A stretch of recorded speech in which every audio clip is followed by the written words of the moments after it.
नमस्कार साथियों, आप सभी का स्वागत है एक बार फिर से आपके अपने YouTube चैनल एग्जाम अड्डा पर। आशा करता हूं आप सभी लोग अच्छे से होंगे, आपकी तैयारी बहुत बेहतरीन चल रही होगी। तो आज का प्रैक्टिस सेट आप लोग आखिरी तक देखिएगा, क्योंकि आज मैं लेकर आया हूं 4 अगस्त 2026 का होने वाला ओरिजिनल पेपर। तो जिसका अभी एग्जाम बाकी है तो वह इस प्रैक्टिस सेट को देखकर एग्जाम देने अवश्य जाए, क्योंकि इसमें लेटेस्ट पैटर्न आपको देखने को मिलेगा कि एग्जाम में किस तरीके से क्वेश्चन रीजनिंग में पूछे जा रहे हैं। तो चलिए स्टार्ट करते प्रैक्टिस सेट को। तो पहला क्वेश्चन है ब्लड रिलेशन से। इसमें कहा गया है कि ए एट द रेट बी का अर्थ है ए बी की बहन है, और आपसे पूछा गया है कि एफ का वी से क्या संबंध है। तो देखिए साथियों, यहां पर एक इक्वेशन दिया गया है कि एफ है जी। तो एफ है जी का अर्थ क्या है? एफ जी की पत्नी है। एफ जो है वो किसकी पत्नी है? जी की पत्नी है, और ये पति हो जाएगा। इसके बाद कहा गया, यहां पर इक्वल का साइन लगा लीजिए। जी बराबर एस। जी बराबर एस का अर्थ क्या है? जी एस का पिता है। जो जी है वो किसका पिता है? एस का पिता है। इसके बाद कहा गया कि S at the rate T. S at the rate T का अर्थ है एस टी की बहन है। एस जो है वो किसकी बहन है? टी की। इसके बाद कहा गया T plus V. T plus V का अर्थ है टी वी का भाई है। टी जो है वो किसका भाई है? वी का भाई है। अब आपसे क्वेश्चन में पूछा गया है कि एफ का वी से क्या संबंध है। अब देखिए, एफ और जी के ये तीनों बच्चे हैं। इट मींस एफ क्या है? वी की मां है। Option number B is the right answer. चलिए अगला क्वेश्चन देखते हैं। अगला क्वेश्चन है ए बाई बी के C V D U E S F O और जी डब्ल्यू एक केंद्र की ओर मुख करके गोल मेज के चारों ओर बैठे हैं। टोटल पर्सन काउंट कर लेते हैं। टोटल पर्सन 7 है। तो इस गोल मेज के चारों तरफ हम 7 पर्सन को बैठा देते हैं कि हमारे 7 व्यक्ति कुछ इस तरीके से गोल मेज के चारों ओर बैठेंगे। तो टोटल 6 व्यक्ति हो गए और एक 7वां हो गया। सभी का मुख कहाँ है? केंद्र की ओर। अब क्वेश्चन का पहला स्टेटमेंट पढ़ते हैं। पहला स्टेटमेंट है सीबी जो है वो ए बाई के ठीक दाईं ओर बैठा है। तो पहले व्यक्ति को हम कहीं पर भी बैठा सकते हैं। तो यहां पर हमने ए बाई को बैठा दिया, और ए बाई के दाईं ओर कौन बैठा है? आपका सीबी बैठा है। तो सीबी इधर आ जाएगा। देखिए, इसमें डायरेक्शन के लिए हमने आपको एक ट्रिक बताया था कि ये मान के चलिए फर्स्ट पर्सन उत्तर की ओर देख रहा है, तो ये इसका राइट हो गया। तो अगला स्टेप छोड़ के अगले पर हम इसका राइट मान लेंगे। इस प्लेस को छोड़ के ये इसका राइट हो जाएगा। इसको छोड़कर ये इसका राइट हो गया, और इस जगह को छोड़कर ये इसका राइट हो गया। इसको छोड़कर इधर इसका राइट हो गया, और इस जगह को छोड़कर ये इसका राइट हो गया। तो जहां पर हमने डॉट लगाया है वहां हर उस व्यक्ति का राइट है जो बैठा हुआ है, और जिस तरफ डॉट नहीं है वह उसका लेफ्ट हो जाएगा। क्लियर है? अब यहाँ पर सी वाई था वो ए वाई के बाएं दाएं बैठा था, तो हमने सी वाई को ए के दाएं बैठा दिया। इसके बाद क्वेश्चन में कह रहा है डी यू ए बाई के बाएं तीसरे स्थान पर बैठा है। अब डी यू ए बाई के बाएं बैठा है, तो पहला दूसरा तीसरे स्थान पर कौन बैठा है? D you. तो तीसरे स्थान पर कौन आ गया? D you. इसके बाद क्वेश्चन कह रहा है बी के एफ ओ और सी बी का निकटतम पड़ोसी है। जो बी के है वो सी बी और एफ ओ का निकटतम पड़ोसी है। तो सी बी तो हमारा ऑलरेडी बैठा है, और पड़ोसी कौन है? बी के है। किसका? सी बी और एफओ का। तो दोनों के बीच में कौन आ गया? बी के। तभी ये दोनों का पड़ोसी बनेगा। इसके बाद क्वेश्चन में कहा गया है कि जी डब्ल्यू डी यू का निकटतम पड़ोसी नहीं है। तो डी यू के जस्ट बाद आपका सी डब्ल्यू जी डब्ल्यू नहीं बैठ सकता। तो इसका मतलब जी डब्ल्यू कहाँ आ जाएगा? इधर आ जाएगा। अब हमारे पास एक प्लेस बचा और एक पर्सन है, वो कौन है? ई और एस। तो ई और एस हमारा यहां बैठ जाएगा। अब आपसे क्वेश्चन में पूछा है कि एफ के संदर्भ में ई एस की स्थिति बताना है, कि एफ ओ के संदर्भ में ई एस किस जगह बैठा है। तो एफ ओ आपका इधर है। तो एफ ओ के दाएं दूसरे स्थान पर ई एस है। देखिए, पहला स्थान और दूसरा स्थान। तो एफ ओ के दाएं दूसरे स्थान पर कौन है? ई एस है। तो option number D is the right answer. Clear इतनी बात सभी को? चलिए अगला क्वेश्चन देखते हैं। अगला क्वेश्चन है ए प्लस बी का अर्थ है डिवाइड, और बी ए का अर्थ है डिवाइड, बी का अर्थ है इंटू, सी का अर्थ है प्लस और डी का अर्थ है माइनस। तो आपको बताना है क्वेश्चन मार्क के स्थान पर क्या आएगा। तो देखिए, 125 सी की जगह पर क्या रखेंगे? सी का अर्थ प्लस है तो प्लस रख देंगे।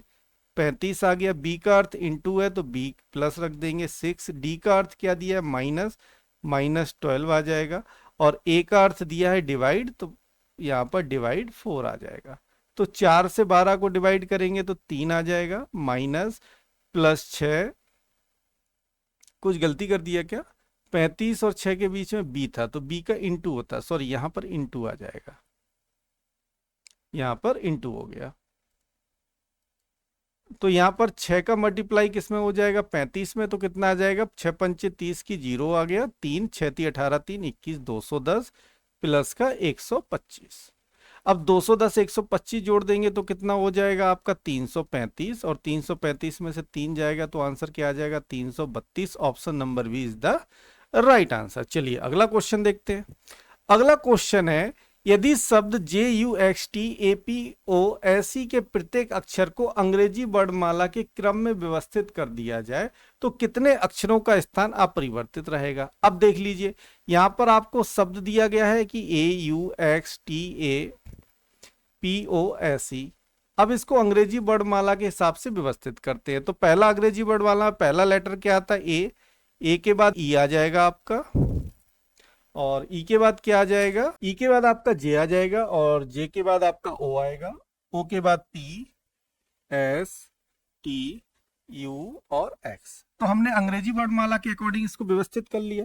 अब आपसे क्वेश्चन में पूछा गया था कितने अक्षरों का स्थान अपरिवर्तित रहा है, तो आप देखेंगे सभी अक्षरों का स्थान परिवर्तित रहा है। इट मींस इसका आंसर हो जाएगा कोई भी नहीं। इतनी बात सभी को समझ में आई। चलिए अगला क्वेश्चन देखते हैं। अगला क्वेश्चन है, निम्नलिखित तर्कों में अक्षरों का प्रत्येक समूह एक निश्चित तर्क का अनुसरण करते हुए बाद वाले से संबंधित है। आपको यहाँ पर तर्क देखना है कि पहले अक्षर के समूह से दूसरे समूह में जाने पर कौन सा परिवर्तन हुआ है।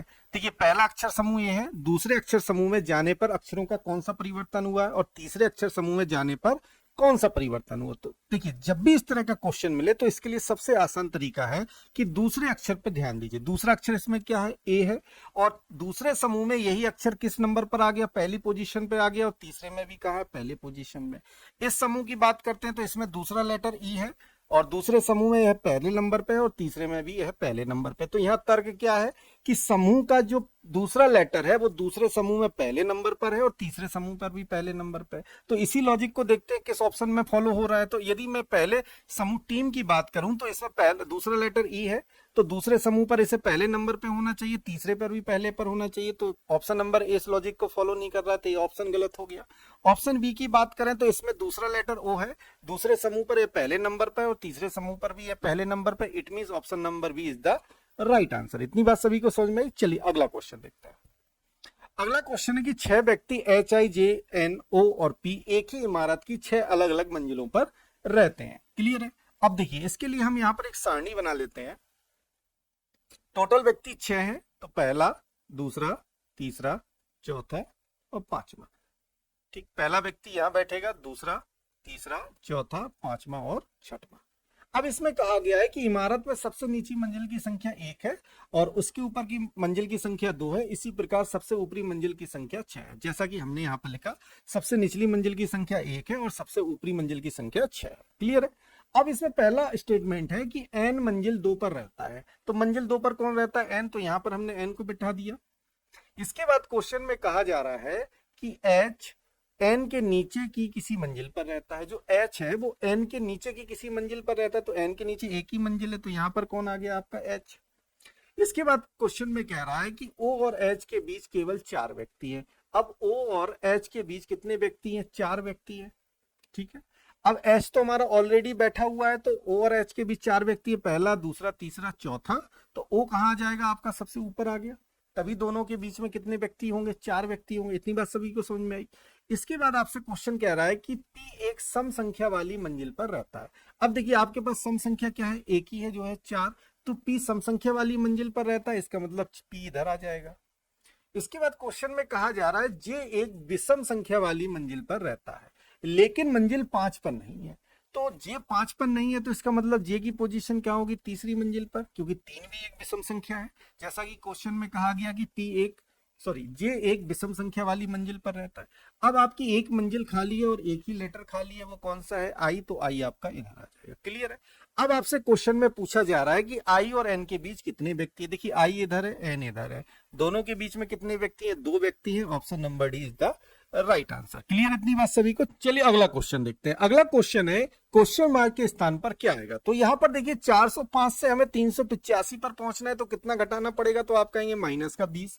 385 से 370 पर पहुंचने के लिए हमें कितना घटाना पड़ेगा, -15।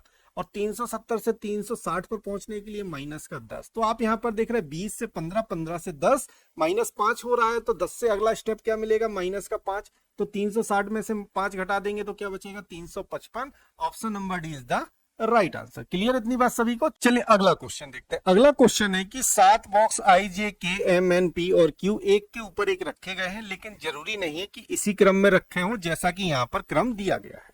तो यहां पर हम एक सारणी बनाते हैं। 7 बॉक्स हैं तो 7 हम कॉलम बना लेते हैं, 1 2 3 4 5 6 और एक 7। क्लियर है। अब देखिए पहला स्टेटमेंट पढ़ते हैं। पहला स्टेटमेंट कहा गया कि बॉक्स के और बॉक्स पी के बीच 3 बॉक्स रखे गए हैं। के और पी के बीच केवल 3 बॉक्स रखे गए हैं। तो हम यहां पर मानते हैं कि बॉक्स के सबसे नीचे है और बॉक्स के और पी के बीच 3 बॉक्स है, पहला दूसरा तीसरा। तो यहां पर कौन आ गया? पी आ गया। दोनों के बीच में कितने बॉक्स हैं? 3 बॉक्स हैं। यहां पर नंबरिंग कर लेते हैं, 1 2 3 4 5 6 और 7, टोटल 7 बॉक्स है। इसके बाद क्वेश्चन में कहा गया है कि बॉक्स आई और बॉक्स पी के बीच केवल एक बॉक्स है। अब आई और पी के बीच केवल एक बॉक्स है। अब देखिए यहाँ पर 2 पॉसिबिलिटी बनेगी, लेकिन हाँ यहाँ पर क्वेश्चन में आगे कहा गया है कि जहां बॉक्स आई सबसे ऊपरी स्थान पर रखा गया है, तो आई सबसे ऊपर है तो आई आ जाएगा 7वें नंबर पर। और आई और पी के बीच कितने बॉक्स है? एक बॉक्स है, जैसा कि क्वेश्चन में कहा गया कि आई और पी के बीच केवल एक बॉक्स रखा गया है।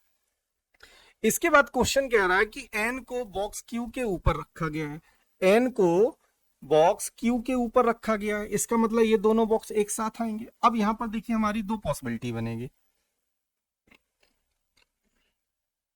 क्या पॉसिबिलिटी बनेगी? या तो क्यू आपका इधर होगा तो एन यहां आ जाएगा, ठीक है, या तो आपका क्यू इधर होगा तो एन इधर आ जाएगा। 2 पॉसिबिलिटी बन रही। यदि क्यू दूसरे नंबर पे तो एन तीसरे पर होगा। यदि क्यू को हम तीसरे नंबर पर मान दे तो एन आपका चौथे नंबर पर होगा। इतनी बात सभी को क्लियर है। चलिए आगे बढ़ते हैं। बॉक्स एन और बॉक्स एम के बीच केवल 2 बॉक्स रखे गए हैं। अब यहां पर एक कंडीशन कह दी गई है कि बॉक्स एन और बॉक्स एम के बीच में कितने बॉक्स हैं? 2 बॉक्स हैं। अब यहां पर डिसाइड हो जाएगा कि एन की पोजीशन हमारी कहां होगी। अब देखिए यदि एन को हम इधर मानते हैं जहां पर हमने बैठाया है, तो एन और एम के बीच 2 बॉक्स होना चाहिए, तो 1 2, तो एम आपका इधर आ जाएगा, ठीक है। यदि हम एन को इधर मानते हैं तो दोनों के बीच में 2 बॉक्स हो नहीं सकते, क्योंकि ऑलरेडी सबसे ऊपर आई बैठा है। इसका मतलब यहां पर क्लियर हो गया, क्यू आपका इधर आ जाएगा, एन इधर आ जाएगा और एम आपका ऊपर आ जाएगा। क्लियर इतनी बात सभी को। अब हमारा एक प्लेस बचा हुआ है, तो वहां पर कौन आ जाएगा? जे आ जाएगा। क्लियर हो गया। ये हमारे 7 बॉक्स एक दूसरे के ऊपर प्लेस हो चुके हैं। अब क्वेश्चन में पूछा गया है कि ऊपर से चौथे स्थान पर कौन बैठा है, तो ऊपर से चौथा स्थान काउंट कर लीजिए, पहला दूसरा तीसरा और चौथा। तो ऊपर से चौथे स्थान पर कौन है? J. Option number B is the right answer. चलिए अगला क्वेश्चन देखते हैं। अगला क्वेश्चन है B C D E G H I एक वृत्ताकार मेज के चारों ओर केंद्र की ओर मुख करके बैठे हुए हैं। तो यहां पर एक गोल मेज बनाते हैं और गोल मेज के चारों ओर टोटल पर्सन कितने हैं? 3 3 6 और एक 7। 7 व्यक्तियों के स्थान को यहां पर हम डिसाइड करते हैं कि 7 व्यक्ति हमारे कुछ इस तरीके से गोल मेज के चारों ओर बैठेंगे। तो ये हमने 7 व्यक्तियों का प्लेस डिसाइड कर लिया। कौन कहां बैठेगा अभी वो हम बाद में डिसाइड करेंगे। अब क्वेश्चन में पहली लाइन कही गई कि डी के बाईं ओर से गिनने पर सी और डी के बीच केवल 2 लोग हैं। किसके? डी के बाईं ओर गिनने पर। तो यदि डी को हम यहाँ प्लेस कर दें, डी के बाईं ओर गिनने पर आप सभी लोग जानते हैं ये दायां होता है, इधर इसका दायां, इस तरफ इस व्यक्ति का दायां, इस तरफ इसका दायां और इस तरफ इस व्यक्ति का दायां, और इसका इधर और इसका इधर। तो डी के बाएं की बात कर रहे हैं तो जहां पर डॉट नहीं होता वो बायां होता है। तो डी के बाईं ओर गिनने पर सी और डी के बीच 2 व्यक्ति हैं, तो आपका सी कहां आ गया? इधर आ गया। क्लियर इतनी बात सभी को। चलिए इसके बाद क्वेश्चन में कहा गया है कि जी आई के बाएं से तीसरे स्थान पर बैठा है। अब देखिए जी और आई का डाटा यहाँ कनेक्ट नहीं हो पा रहा है, क्योंकि यहाँ पर अभी तक सी और डी आए हैं। इसका मतलब इस डाटा को अभी हम होल्ड रखेंगे। आगे पढ़ते हैं। क्वेश्चन में आगे कहा गया है कि बी आई के ठीक दाईं ओर बैठा है। बी जो है आई के ठीक दाईं ओर बैठा है, तो यहाँ पर बी और डी भी बी और आई भी कनेक्ट नहीं हो रहा। क्वेश्चन को आगे पढ़ते हैं। बी सी के बाएं से दूसरे स्थान पर बैठा है। जो बी है वो सी के बाएं से दूसरे स्थान पर बैठा, तो सी का बाएं से दूसरे स्थान पर कौन आ जाएगा? बी आ जाएगा। तो यहाँ पर बी प्लेस हो गया। क्लियर इतनी बात सभी को। चलिए आगे देखते हैं।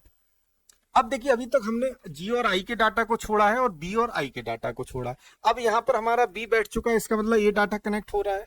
बी आई के ठीक दाईं ओर बैठा है। अब बी जो है आई के ठीक दाईं ओर बैठा है, तो आई को यदि हम यहाँ प्लेस कर दें तो आई के ठीक दाईं ओर कौन आ गया? बी आ गया। क्लियर है इतनी बात सभी को। चलिए अब इस डाटा को कनेक्ट करते हैं। जी जो है आई के बाएं से तीसरे स्थान पर बैठा, आई के बाएं से तीसरे स्थान पर, पहला दूसरा तीसरा, तो यहां पर कौन आ गया, जी आ गया। अब हमारे पास दो प्लेस बचे हुए हैं। इसके बाद क्वेश्चन में आगे कहा गया कि एच जी का पड़ोसी नहीं है। इसका मतलब एच यहाँ बैठेगा नहीं, क्योंकि इधर एच को बैठाते हैं वो जी का पड़ोसी हो जाएगा, तो इट मीन्स एच कहाँ आ जाएगा, इधर आ जाएगा। अब एक प्लेस बचा हुआ है, एक लेटर बचा हुआ है, वह कौन सा है, लेटर आपका क्या बचा है, बी, सी हो गया, डी हो गया, ई, तो आपका ई इधर आ जाएगा। अब क्वेश्चन में क्या पूछा गया है कि ई के दाएं से तीसरे स्थान पर कौन बैठा है, ई के दाएं से तीसरे स्थान पर, पहला दूसरा तीसरा, तीसरे स्थान पर कौन है, बी है, तो option number B is the right answer. चलिए अगला क्वेश्चन देखते हैं। अगला क्वेश्चन है, एक निश्चित कूट भाषा में जैक को 6912, केक को 5926 के रूप में कूटबद्ध किया जाता है, तो ई के लिए कूट क्या होगा। तो देखिए सिंपल क्वेश्चन है, कॉमन कैंसल आउट कर दीजिए। देखिए जैक में और केक में क्या कॉमन है, तो ए सी के, और इधर भी ए सी के। अब यहां पर जे बचा और यहां पर आपका क्या बचा, के बचा। नंबर में कॉमन देख लेते हैं, नंबर में कॉमन क्या है, 926 926। यहां पर के 5 बच गया और यहां पर क्या बच गया, 1। कूट किसका पूछा है आपसे, ई के लिए कूट पूछा है, तो ई के लिए कूट क्या हो जाएगा, सॉरी यहां पर के कटा था ना, तो यहां पर ई बचेगा, तो ई के लिए कूट क्या हो गया आपका, 5 हो गया, तो option number C is the right answer. Clear इतनी बात सभी को। चलिए अगला क्वेश्चन देखते हैं। अगला क्वेश्चन है, यदि पी का अर्थ डिवाइड है तो पी की जगह पर क्या लिख दीजिए, डिवाइड लिख दीजिए। तो 44, क्यू का अर्थ क्या दिया, इंटू, तो यहाँ पर इंटू आ जाएगा, 8 आ जाएगा। एस का अर्थ क्या दिया है, माइनस, तो एस की जगह पर माइनस आ गया और क्या आ जाएगा, 91। पी का अर्थ क्या दिया गया, प्लस, तो यहाँ पर प्लस आ जाएगा 13। आर का अर्थ दिया गया प्लस, तो यहाँ प्लस आ जाएगा 67। अब यहाँ पर इस इक्वेशन को हम सॉल्व कर लेते हैं। देखिए यहाँ पर 90 पी था ना, तो पी का अर्थ क्या दिया, डिवाइड दिया, तो यहाँ पर क्या आएगा, डिवाइड आएगा, ठीक है, 91 डिवाइड 13। अब इसको सॉल्व करते हैं। 13 से 91 डिवाइड होगा, कितनी बार जाएगा, 7 बार। 13 7 91 प्लस के 67 इधर आ जाएगा, माइनस 8 का मल्टीप्लाई कर देंगे 44 में, तो कितना आ जाएगा, 352। अब इसको सॉल्व कर लीजिए, तो 352, 67 में से 7 जाएगा तो प्लस का 60 बचेगा, 352 में हम 60 जोड़ देंगे तो कितना आ जाएगा, 412। Option number C is the right answer. चलिए अगला क्वेश्चन देखते हैं। अगला क्वेश्चन है, निम्नलिखित समीकरण में प्रश्न चिन्ह के स्थान पर क्या आएगा यदि प्लस और माइनस को और इंटू और डिवाइड को आपस में बदल दिया जाए। तो यहाँ पर एक आपको इक्वेशन दिया गया है और इसमें कहा गया प्लस और माइनस को इंटू और डिवाइड को आपस में बदल दिया जाए। तो चलिए बदलते हैं। तो 38 डिवाइड की जगह पर क्या आ जाएगा, इंटू 5, माइनस की जगह प्लस 14, प्लस की जगह माइनस 26 और इंटू की जगह डिवाइड 2 आ गया। 2 से 26 डिवाइड होगा तो कितना आ जाएगा, 13। यहाँ पर बचा 14 प्लस 5 का मल्टीप्लाई कर देंगे 38 में, तो 5 8 जा 40, 0 4 कैरी, 5 3 जा 15 और 4 90। तो यहाँ पर 14 में से 13 जाएगा तो कितना बचेगा, 1 बचेगा, तो 190 में 1 जोड़ देंगे 191। Option number C is the right answer. चलिए अगला क्वेश्चन देखते हैं। अगला क्वेश्चन है, एक निश्चित कूट भाषा में SCENE को 46, पिक्चर को 92 के रूप में कूटबद्ध किया जाता है, तो उसी कूट भाषा में RAT रेट को कैसे कूटबद्ध किया जाएगा। तो आप यहाँ पर देखिए, यहाँ पर टोटल लेटर 5 है और नंबर में अंक है 2। तो यहाँ पर हम देखते हैं सभी की प्लेस वैल्यू को ऐड करके देखते हैं। सबसे पहले तो देखिए एस की प्लेस वैल्यू 19 है और 19 में 3 जोड़ा तो कितना हो गया, 22, 22 में 5 जोड़ा तो हो गया 27, 27 में 14 जोड़ेंगे तो कितना हो जाएगा, 27 में 14 जोड़ेंगे 7 4 11, हाथ से लगाइए 3 41, और 41 में 5 जोड़ेंगे तो क्या आ जाएगा, 45। कुछ गलत कर दिया क्या, 1 मिनट देखते हैं। तो S 19 प्लस 3 प्लस 5 प्लस 14 और प्लस 5। अब देख लीजिए 19 3 22 हो गया, 22 5 27 हो गया, 27 5 32 और 14, 32 और 14 कितना हो जाएगा, 46। तो आप यहाँ पर देख रहे हैं कि सभी लेटर की प्लेस वैल्यू को ऐड किया गया है। पिक्चर को भी एक बार क्लियरिफाई कर लेते हैं। तो 16 9 25 हो गया, इसके बाद 16 9 25 लिख लेते हैं, 16 प्लस के 9 plus 3 plus 20 plus 21 plus 18 plus 5, तो 16 9 25, 25 3 28, 28 और 20 हो गया 48। ठीक है, अब यहाँ पर क्या आ गया, 18 5 23 हो गया प्लस 21, सबको जोड़ लीजिए क्या आ रहा है, 4 4 8 4 12 की 2 हाथ से लगाइए, 6 2 4 2 6 2 8 और 1 9 92। तो क्लियर हो गया कि सभी लेटर की प्लेस वैल्यू को ऐड किया गया। अब रेट के लिए तो देखिए 18 1 19 हो गया, 19 में 20 जोड़ना है, 20 में 5 जोड़ना है, तो 19 में 20 जोड़ेंगे तो कितना हो गया 39, और 39 में 5 जोड़ेंगे 44। Option number B is the right answer. Clear इतनी बात सभी को। चलिए अगला क्वेश्चन देखते हैं। अगला क्वेश्चन है कि आपको असंगत पहचानना है। यहाँ पर 4 ऑप्शन दिए गए हैं, उसमें से कौन सा ऑप्शन असंगत है इसको आपको पहचानना है। तो सबसे पहले देखिए, असंगत के लिए सी से जेड बन रहा है, तो यहाँ पर क्या किया जा रहा है, तो आप ध्यान देखेंगे यहाँ पर -3 किया, ठीक है। सी में से -3 घटाएंगे तो हमें जेड मिलेगा। जेड से टी बनाने के लिए हमने क्या किया, -6 किया, और टी से आर बनाने के लिए -2 किया। तो यहाँ पर लॉजिक क्या निकला, -3, -6 और -2 को। अब देखिए इस लॉजिक को कौन सा ऑप्शन फॉलो नहीं कर रहा है, वही आपके क्वेश्चन का आंसर हो जाएगा। तो देखिए एल से क्या बनाया, आई बनाया, तो हमने कितना किया, -3 किया। आई से हमने सी बनाया, -6 किया, और सी से ए पर पहुंचने के लिए हमने -2 किया, ठीक है। आर से पी बनाया तो कितना किया, -2 किया, और पी से जे बनाया तो क्या किया, -6 किया। तो आप यहाँ पर ध्यान से देखेंगे कि अभी हमें क्या करना था, पहले लेटर से दूसरे लेटर पहुंचने के लिए हम -3 कर रहे थे, और यहाँ पर -2 कर रहे हैं। It means option number C is the right answer. चलिए अगला क्वेश्चन देखते हैं। अगला क्वेश्चन है, यदि राहुल शुभम से लंबा है, राहुल जो है वो किससे लंबा है, तो आप कहेंगे राहुल शुभम से लंबा है, ठीक। इसके बाद कह रहा है कि कोमल राहुल से छोटी है। कोमल जो है वो किससे छोटी है, राहुल से छोटी है। राहुल से छोटी कौन है यहाँ पर, कोमल राहुल से छोटी है। इसके बाद कहा जा रहा है कि देवा अजय से लंबा है। देवा जो है किससे लंबा है, अजय से लंबा है। देवा अजय से लंबा है,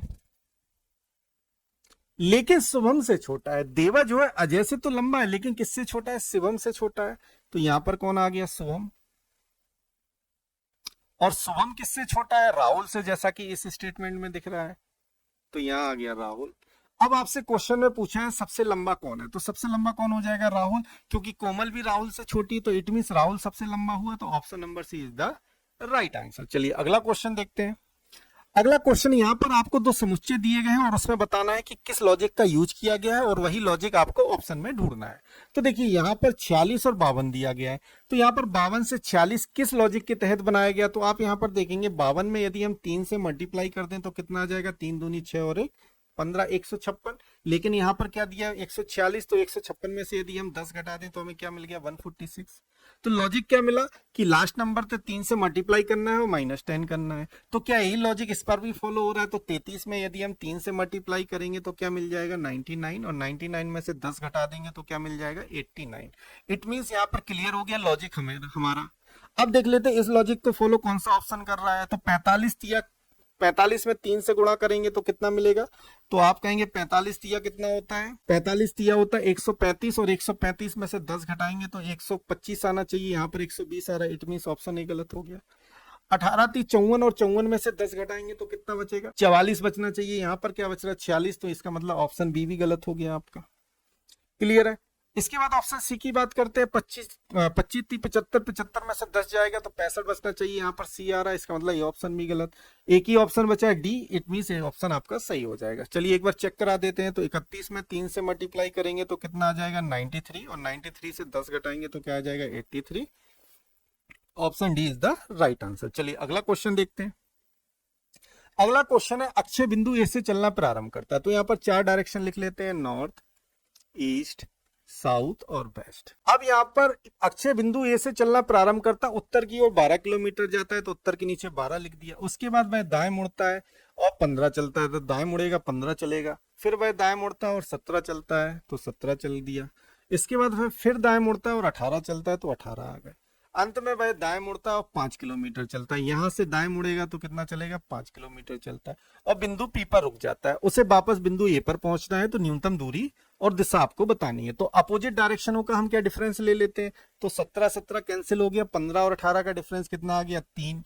तो 3 किलोमीटर किस दिशा का बचा है, यहाँ पर वेस्ट का बचा है। तो अपोजिट डायरेक्शन आपके क्वेश्चन का आंसर होता है, तो 3 किलोमीटर पूर्व इस क्वेश्चन का आंसर हो जाएगा। Option number D is the right answer. Clear इतनी बात सभी को। चलिए अगला क्वेश्चन देखते हैं। अगला क्वेश्चन है, निम्नलिखित में से कौन सा बैनारेख फूल, गुलाब और प्याज के बीच संबंध को दर्शाता है। अब देखिए फूल और गुलाब, आप जानते हैं कि फूल का जो सर्किल होगा उसके अंदर गुलाब आएगा, क्योंकि गुलाबी तो फूल होता है, लेकिन प्याज का फूल के साथ कोई संबंध नहीं है, तो प्याज का सर्किल अलग बन जाएगा।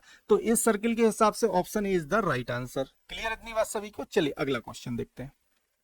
अगला क्वेश्चन, यहाँ पर आपको 2 युग्म दिए गए हैं और इसमें लॉजिक का पता करना है, और उसी लॉजिक को ऑप्शन में आपको फाइंड आउट करना है। तो देखिए लॉजिक क्या है, DIP और GLS, DIP और GLS। तो देखिए D से हमने G बनाया तो हमने कितना किया, प्लस का 3 किया। I से हमने L बनाया तो कितना किया, प्लस का 3 किया। P से हमने S बनाया, कितना किया, प्लस का 3 किया। तो आप यहाँ पर देख रहे हैं कि हर एक लेटर में 3 जोड़कर हमें अगला लेटर मिल रहा है।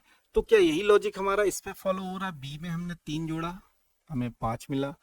19 में 3 जोड़ा, 22 मिला। 20 में 3 जोड़ा, 23 मिला। ठीक है, लॉजिक पता चल गया कि हर एक लेटर में हमें 3 जोड़ना है। अब इस लॉजिक को कौन सा ऑप्शन फॉलो कर रहा है? 20 3 कितना होता है, 23 होता है। यहाँ पर आपको 22 मिल रहा है, इट मींस ये ऑप्शन गलत हो गया। 8 3 11 होता है, 11 3 14 होता है और 4 3 7 होता है, it means option B is the right answer. Clear इतनी बात सभी को? चलिए अगला क्वेश्चन देखते हैं। अगला क्वेश्चन है, बिना ए से दक्षिण की ओर 7 मीटर जलता है। तो यहाँ पर चारों दिशाएं लिख लेते हैं, उत्तर, पूरब, दक्षिण और पश्चिम। इसमें 7 मीटर किस दिशा में गया, दक्षिण की ओर, तो दक्षिण के नीचे लिख देंगे 7 मीटर।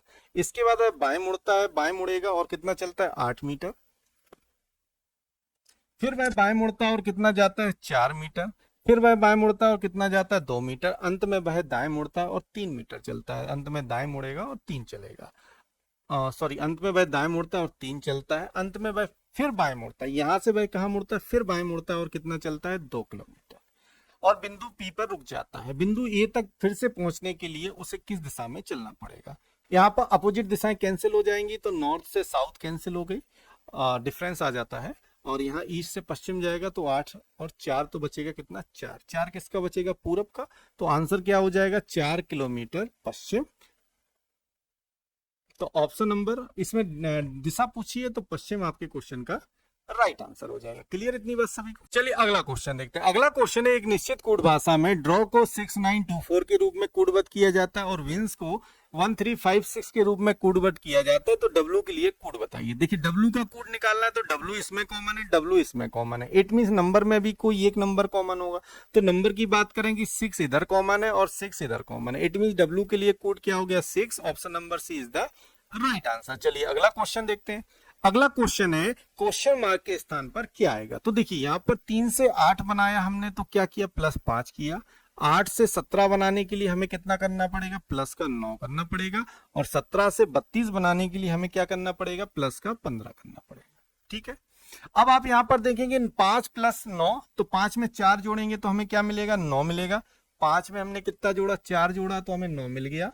9 में हमने 6 जोड़ा तो हमें क्या मिल गया, 15 मिल गया। इतनी बात सभी को समझ में आई? इसके बाद देखिए यहाँ पर क्या हो रहा है, 4 नंबर का इंक्रीमेंट हो रहा है। 5 में 4 जोड़ा 9 मिला, 9 में 6 जोड़ा 15 मिला। इसका मतलब 15 में कितना जोड़ना पड़ेगा, तो आप कहेंगे 15 में हमें कितना जोड़ना पड़ेगा, 10 जोड़ना पड़ेगा। तो 15 में हमने कितना जोड़ दिया, 10, तो कितना आ गया, 25। अब यहाँ पर 32 में हम कितना जोड़ दें, 25, तो हमें कितना मिल जाएगा, 57। ठीक है, 32 में 25 जोड़ देंगे, कितना मिल गया, 57। तो option number B is the right answer. Clear इतनी बात सभी को? चलिए अगला क्वेश्चन देखते हैं। अगला क्वेश्चन है, ER13 को एक निश्चित तरीके से GQ-2 से संबंधित है, उसी प्रकार KL19 का MH4 से संबंध है। तो इसी तर्क का अनुसरण करते हुए PT23 का संबंध किसके साथ है? तो यहां पर लॉजिक देख लेते हैं। देखिए लॉजिक के लिए E से हमने G बना रहे हैं। E से हम कहां पर जा रहे हैं, G के पास जा रहे हैं। E से G जा रहे हैं तो हम क्या कर रहे हैं, +2 कर रहे हैं। 18 से Q जा रहे हैं तो -1 कर रहे हैं। अब यहाँ पर 13 से हमें क्या जाना है, -2 जाना है। तो इसका मतलब 13 में से -15 कर देंगे तो हमें -2 मिल गया। तो लॉजिक क्या मिला, पहले लेटर में 2 जोड़ना है, दूसरे में से -1 करना है और नंबर में -15 करना है। ये आपको लॉजिक मिल गया। क्लियर इतनी बात सभी को? चलिए लॉजिक पता चल गया तो अगले यहाँ पर हमें लॉजिक पता चल गया। क्या है लॉजिक, इस पर भी फॉलो हो रहा है। तो K से हमने क्या बनाया, M बनाया, +2 किया। और L से हमने H बनाया, -1 किया। और 19 में से 15 घटा देंगे तो कितना मिल जाएगा, 4 मिल गया। लॉजिक क्लियर है? अब देख लीजिए PT23 का संबंध किसके साथ होगा। तो PT23 का हमें संबंध निकालना है। तो P में हमने 2 जोड़ा तो 16 2 18, 18 पे क्या आता है, R। और T में से हमने 1 घटाया, 20 में से 1 गया, 19, 19 पे आता है S। तो RS किस ऑप्शन में दिख रहा है, एक ही ऑप्शन में। Option number B is the right answer. चलिए अगला क्वेश्चन देखते हैं। अगला क्वेश्चन है कि क्वेश्चन मार्क के स्थान पर क्या आएगा। तो देखिए यहाँ पर 1 में 2 जोड़ा 3 मिला, 3 में 3 जोड़ा 6 मिला, 6 में 4 जोड़ा 10 मिला, 10 में 5 जोड़ा 15 मिला, और 15 में 6 जोड़ेंगे तो क्या मिलेगा, 21 मिलेगा। तो आप यहाँ पर देख रहे हैं दो ऑप्शन में 22 है, तो ये तो गलत हो गया। 21 में से कोई एक ऑप्शन सही है। तो अब नंबर क्लियर हो गया। अब अल्फाबेट से निकाल लेते हैं। तो यहाँ 1 से हमने सी बनाया +2 किया, सी से एफ बनाया तो क्या किया, +3 किया, एफ से जे बनाया +4 किया, जे से हमने ओ बनाया +5 किया, ओस में 6 जोड़ेंगे तो 15 6 21, 21 पर क्या आता है, U. Option number B is the right answer. Clear इतनी बात सभी को। चलिए अगला क्वेश्चन देखते हैं। अगला क्वेश्चन है, ए का अर्थ है डिवाइड, यहाँ पर डिवाइड कर लीजिए, बी का अर्थ इंटू, सी का अर्थ प्लस और डी का अर्थ माइनस। आपको बताना है क्वेश्चन मार्क के स्थान पर क्या आएगा। तो 28, सी का अर्थ क्या दिया प्लस, तो यहाँ पर प्लस आ जाएगा 13, बी का अर्थ क्या दिया इंटू 7 आ जाएगा, डी का अर्थ दिया है -76 आ जाएगा, और ए का अर्थ दिया है डिवाइड, तो यहाँ पर 4 आ जाएगा। अब 4 से 76 को डिवाइड कर देंगे तो कितना आ जाएगा, 19, -13 सत्ते होता है 91, प्लस के 28। क्लियर है इतनी बात। अब यहाँ पर जोड़ दीजिए, 28 और 91 जोड़ेंगे तो कितना हो जाएगा, 119 -19, 119 से 19 जाएगा तो क्या बचेगा, 100। Option A is the right answer. चलिए अगला क्वेश्चन देखते हैं। अगला क्वेश्चन है, 7 लोग सी डी ई एफ जे के और एल एक पंक्ति में उत्तर की ओर मुख करके बैठे हुए हैं। तो यहाँ पर एक पंक्ति लेते हैं और इसमें टोटल व्यक्ति कितने हैं, 7 लोग हैं। इस पंक्ति में उत्तर की ओर मुख करके बैठे हुए हैं। तो 7 व्यक्तियों को हम बिठा देते हैं। पहला व्यक्ति हमारा यहाँ बैठेगा, दूसरा, तीसरा, चौथा, पांचवा, छठवां और सातवां। सभी का मुख कहाँ है, उत्तर की ओर है। और आप सभी लोग जानते हैं जब एक पंक्ति में कुछ व्यक्ति बैठते हैं उत्तर की ओर मुख होता है तो उसका बायां छोर हो जाता है और इसका ये दायां छोर हो जाता है। टोटल पर्सन कितने, 7 है, और डी और जे के बीच केवल 3 लोग बैठते हैं, तो डी और जे के बीच में 3 लोग बैठा दीजिए। इसके बाद क्वेश्चन में कह रहा है कि एल जे के ठीक बाईं ओर बैठता है। एल जो है वो जे के ठीक बाईं ओर बैठता है। एल की पोजीशन क्या है, जे के ठीक बाईं ओर है, तो यहाँ पर कौन आ गया, एल आ गया। जे के ठीक बाईं ओर एल है। इसके बाद कह रहा है के दाईं ओर कोई और नहीं बैठता। के दाईं ओर कोई और नहीं बैठता, इट मींस के आपके कॉर्नर पे आ गया दाएं साइड। ठीक है। के और एल के बीच 2 लोग बैठते हैं। के और एल के बीच 2 लोग बैठते हैं, इसका मतलब एल इधर आ गया, के और एल के बीच में 2 लोग हो गए। क्लियर है। अब इसके बाद इस वाले डाटा को पढ़िए, कौन सा, ये वाला। एल जे के ठीक बाईं ओर बैठता है। जो एल है वो जे के ठीक बाईं ओर बैठता है, तो यहां पर जे आ गया, तो जे के ठीक बाईं ओर कौन हो गया, एल हो गया। इसके बाद कहा गया डी और जे के बीच केवल 3 लोग हैं। अब देखिए जे इधर है और डी और जे के बीच 3 लोग हैं, तो डी इधर आ गया, तो 1 2 3, जे और डी के बीच कितने लोग हुए, 3 लोग हो गए। क्लियर है इतनी बात। के दाईं ओर कोई और नहीं बैठता, क्लियर हो गया। के और एल के बीच 2 लोग हैं, क्लियर है ये भी। सी ई के ठीक दाईं ओर बैठता है। जो सी है वो ई के ठीक कहाँ बैठता है, दाईं ओर बैठता है, तो यहाँ पर सी आ गया। इसका मतलब ये दोनों व्यक्ति एक साथ आएंगे, तो यहाँ पर 2 प्लेस एक साथ दिख रहे हैं, तो सी ई के ठीक दाईं ओर हो गया। अब यहाँ पर एक प्लेस बचा हुआ और एक लेटर है, तो वो कौन सा लेटर बचा हुआ, तो आप कहेंगे आपका बचा हुआ है यहाँ पर एफ, तो एफ इधर आ जाएगा। अब क्वेश्चन में पूछा गया है एफ और सी के बीच कितने व्यक्ति हैं, तो एफ और सी के बीच कितने व्यक्ति हैं, 2 व्यक्ति। Option number C is the right answer. चलिए अगला क्वेश्चन देखते हैं। अगला क्वेश्चन है कि असंगत को आपको पहचानना है। तो देखिए असंगत निकालने के लिए सबसे पहले लॉजिक को पता करते हैं। पी आर, तो पी में हमने कितना जोड़ा, +2 जोड़ा, तो हमें आर मिल गया। आर में 2 जोड़ा, हमें टी मिल गया। तो लॉजिक क्या आ रहा है, +2 का। एस में 2 जोड़ा, हमें 21 मिला, 2 मिला, और 21 में 2 जोड़ा, हमें डब्ल्यू मिला। एच में 2 जोड़ा, हमें कितना मिलना चाहिए, 10, तो जे मिल गया, और जे में 2 जोड़ेंगे +10, तो इट मींस एक ऑप्शन बचा, तो सी एच इस क्वेश्चन के लिए राइट आंसर हो जाएगा। चलिए अगला क्वेश्चन देखते हैं। अगला क्वेश्चन में आपको बताना है क्वेश्चन मार्क के स्थान पर क्या आएगा। तो देखिए यहाँ पर 3 से 6 बन रहा है, तो क्या किया जा रहा है, 3 में यदि हम 2 से गुणा कर दें, 3 दूनी 6, 6 में 3 से गुणा कर दें 18, 18 में 4 से गुणा कर दें तो 18 चौक 72, तो 2 3 4, इसका मतलब 72 में किससे गुणा करना पड़ेगा, 5 से। तो 72 में 5 से गुणा करेंगे कितना आएगा, 5 दूनी 10 की 0 हाथ से लगाइए, 1 35 और 1 36, 360। तो देखिए 360 2 ऑप्शन में दे रहा है, ये तो गलत हो गया। अब बी से हमने क्या बनाया, डी बनाया, तो +2 किया। डी से हमने जी बनाया, प्लस हमने क्या किया, 3 किया, और जी से हमने के बनाया, तो क्या किया, +4 किया। तो 2 3 4, इसका मतलब के में हमें कितना जोड़ना पड़ेगा, +5। तो के की प्लेस वैल्यू होती 11, 11 में 5 जोड़ेंगे 16, 16 पर क्या आता है, P, 360 P. Option number A is the right answer. चलिए अगला क्वेश्चन देखते हैं। अगला क्वेश्चन है, यहाँ पर आपको 2 कथन दिए गए हैं, सभी कांटे चमगादड़ है। तो ये सर्किल हो गया कांटे का। अब इसमें कहा गया कि सभी कांटे क्या है, चमगादड़ है। सभी कांटे क्या है, चमगादड़ है। तो सभी कांटे के सर्कल को हमने बंद कर दिया चमगादड़ में। इसके बाद क्वेश्चन कह रहा है कि कुछ कांटे चम्मच है। अब यहाँ पर कुछ कांटे क्या है, चम्मच हो गए, ये सर्किल हो गया चम्मच का। क्लियर है। पहला निष्कर्ष कह रहा है कि कुछ चमगादड़ चम्मच है। देखिए कुछ चमगादड़ चम्मच है, स्पष्ट दिखाई दे रहा है, क्योंकि चमगादड़ का इतना हिस्सा किसके पास है, चम्मच के पास भी है। तो पहला निष्कर्ष तो आपका सही हो गया। दूसरा निष्कर्ष है क्या सभी चम्मच कांटे हैं, तो यहाँ पर देखिए सभी चम्मच कांटे नहीं है, इसका मतलब निष्कर्ष सेकंड गलत हो गया। तो इसके according option number D is the right answer. केवल निष्कर्ष पहला अनुसरण करता है। इतनी बात सभी को समझ में आई। तो आज के लिए इतना ही, मिलते हैं कल अगले सेट के साथ। यदि आपको हमारा वीडियो अच्छा लगता हो प्लीज चैनल को लाइक शेयर सब्सक्राइब जरूर कीजिएगा। धन्यवाद।